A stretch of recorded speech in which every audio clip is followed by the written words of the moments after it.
C'est un procès très suivi qui se tient à Moscou ce 25 janvier 2023. Dans le box des accusés, la plus ancienne ONG russe de défense des droits de l'homme, le groupe Helsinki Moscou, fondé en 1976, et sa rangée d'avocats. L'affaire est jugée par le tribunal municipal de Moscou.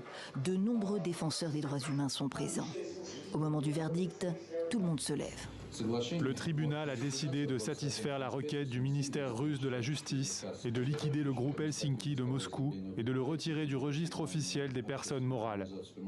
Dissoute, l'ONG n'a plus le droit de mener des actions en Russie.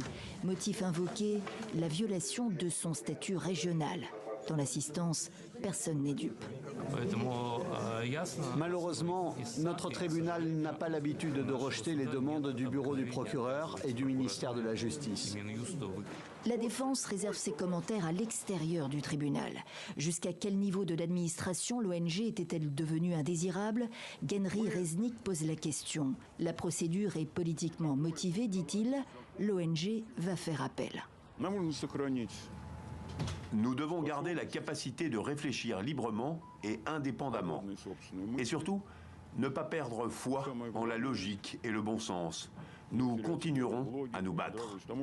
Nos efforts juridiques sont peut-être voués à l'échec maintenant, mais les époques changent, les gens partent, le régime change. Les activités du Helsinki Group avaient ralenti depuis 4 ans, explique sa présidente. Nous ne faisons que protéger les droits constitutionnels des citoyens. Mais dans une Russie en guerre contre l'Ukraine, opération spéciale selon le terme officiel, la liberté d'expression fait l'objet d'assauts répétés du pouvoir. Toute critique reçue comme une dissidence portant atteinte à la sécurité du pays est punie, constate ce responsable de la fondation Sakharov basée aux États-Unis. L'ONG vient elle-même d'être déclarée indésirable en Russie. La répression ne fait en réalité que s'accélérer. En décembre 2021 déjà, Memorial, une autre ONG russe historique, était dissoute. Les individus sont également ciblés. Dernier condamné en date le mois dernier, Ilya Yashin, 8 ans et demi de prison pour ses positions sur la guerre en Ukraine.